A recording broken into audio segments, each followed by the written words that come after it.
डाकिया डाक लाया, डाकिया डाक लाया। पहचाना मुझे? मैं हूं पोस्टमैन, यानी कि जिसे आप डाकिया के नाम से भी जानते हैं। सरकार हर साल जीडीएस की पोस्ट निकालती है। अभी 2025 में भी जीडीएस के पदों पर वैकेंसी निकली है। जीडीएस यानी कि ग्रामीण डाक सेवक, यानी कि पोस्टमैन। मैं आज आपको इस वैकेंसी के बारे में पूरी जानकारी दूंगा और साथ ही मैं आपको इस वैकेंसी की कुछ अच्छी बातें भी बताऊंगा और इसकी कुछ बुरी बात भी बताऊंगा। तो आप लगातार मेरे साथ बने रहना और हाँ, इस चैनल को सब्सक्राइब करना मत भूलना, क्योंकि यह चैनल लगातार दिव्यांगों के लिए अच्छी जानकारी वाली वीडियो बनाता रहता है। तो मैं एक पोस्टमैन, एक डाकिया, आज आपको जो सरकार ने जीडीएस की भर्ती निकाली है, जिसमें वह ग्रामीण डाक सेवक पदों पर भर्ती करने जा रही है, तो मैं खुद एक पोस्टमैन आपको इस वैकेंसी की पूरी जानकारी देने वाला हूं कि हमें कितनी सैलरी मिलती है और आप हमारे काम के बारे में तो जानते ही होंगे। तो आइए वन बाय वन मैं आपको इस वैकेंसी की पूरी जानकारी देने वाला हूं। साथियों, जीडीएस यानी कि ग्रामीण डाक सेवक, जिसे आप पोस्टमैन के नाम से भी जानते हैं और इसे आम भाषा में डाकिया बोला जाता है। आप हमारे काम को तो जानते होंगे कि हमारा काम क्या है। आप जो भी डाक पोस्ट ऑफिस के द्वारा भेजते हैं, तो उन डाक या चिट्ठियों को पहुंचाने का काम हमारे द्वारा किया जाता है। अगर आप इस भर्ती के लिए आवेदन करते हैं, अगर आप 10वीं पास हैं, तो आप इस वैकेंसी के लिए आवेदन कर सकते हैं। और अगर आपकी उम्र 18 वर्ष से अधिक है और 40 वर्ष से कम है, तो आप इसके लिए एकदम योग्य उम्मीदवार हैं।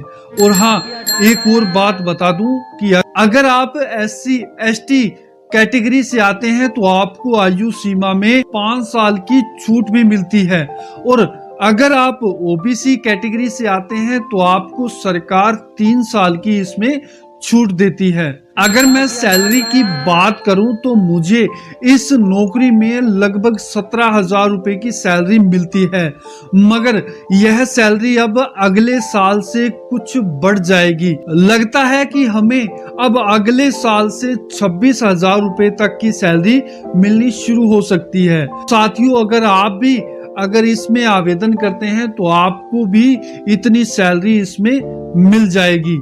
अब मैंने जो आपको बताया था कि मैं आपको इस नौकरी के बारे में कुछ अच्छी बातें और कुछ बुरी बात जो इस नौकरी में है, वह बताने वाला हूं। अगर अच्छी बात की बात करें, तो यह है कि इसमें आपको कोई रिटर्न एग्जाम नहीं देना और ना ही इसमें आपका कोई इंटरव्यू होगा। इसमें जो आपका सिलेक्शन होगा, वह पूरी तरह मेरिट पर आधारित होगा, यानी कि आपके 10वीं क्लास में जो अंक आए हैं, उसके हिसाब से ही आपका इसमें चयन होगा। यह तो थी इस वैकेंसी की सबसे अच्छी बात। सबसे पहले तो यह बता दूं कि अगर आप जैसे ही इस नौकरी के लिए आवेदन करते हैं, तो सबसे बड़ी बात यह है कि आपको उस राज्य की लोकल लैंग्वेज आनी चाहिए। जैसे कि अगर आप तमिलनाडु से या कर्नाटक से या महाराष्ट्र से या गुजरात से आवेदन करते हैं, तो आपको वहां की लोकल लैंग्वेज आनी चाहिए। आप रहने वाले तो नॉर्थ इंडिया के हैं, यानी कि जैसे अगर आप राजस्थान के रहने वाले हैं और अगर आप गुजरात में या महाराष्ट्र में आवेदन करते हैं, तो आप वहां कैसे काम कर पाएंगे, क्योंकि आपको वहां की लोकल लैंग्वेज तो आती नहीं।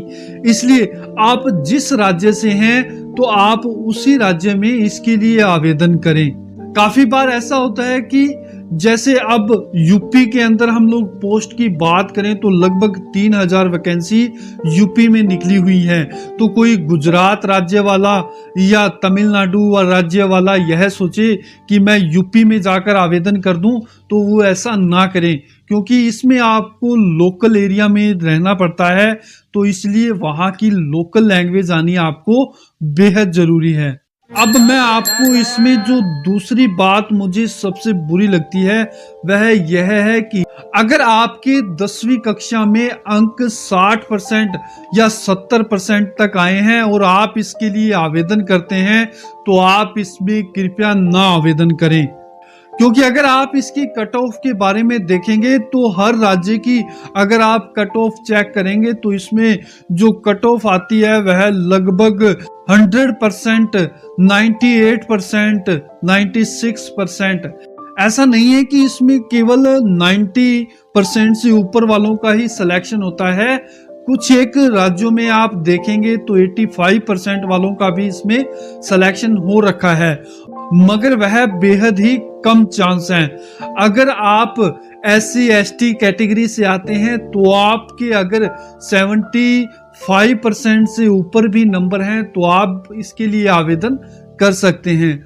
मगर आपको मैं बता दूं, अगर आप जनरल कैटेगरी से आते हैं और अगर आपके नंबर 70% या कहूं तो 80% से नंबर कम है तो आप इसके लिए आवेदन ना करें, क्योंकि जो इसकी मेरिट जाती है वह बेहद ही ऊपर तक जाती है। आप इसकी कट ऑफ अगर चेक करेंगे तो आप गूगल पर जाकर अगर इसके state wise cut off check करेंगे तो आप देख सकते हैं कि इसमें जो कट ऑफ जाती है वह लगभग 100% तक जाती है।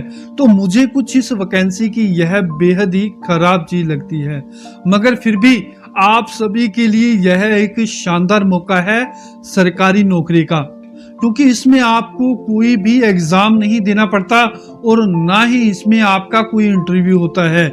इसमें आपका सिलेक्शन डायरेक्ट होता है। तो जितने भी प्रतिभागी इसमें आवेदन करना चाहते हैं तो वह इसमें आवेदन 3 मार्च तक कर सकते हैं, क्योंकि इसके जो आवेदन है 10 फरवरी से शुरू हो चुके हैं और इसकी जो लास्ट डेट है वह 3 मार्च है। तो आप अगर इसमें आवेदन करना चाहते हैं तो 3 मार्च से पहले पहले इसमें आवेदन कर सकते हैं। अगर आपको यह जानकारी अच्छी लगी हो तो वीडियो को लाइक जरूर कर देना, और आपने अभी तक चैनल को सब्सक्राइब नहीं किया तो पहले तो वीडियो को शेयर कर देना और बाद में इस चैनल को जरूर सब्सक्राइब कर देना। धन्यवाद।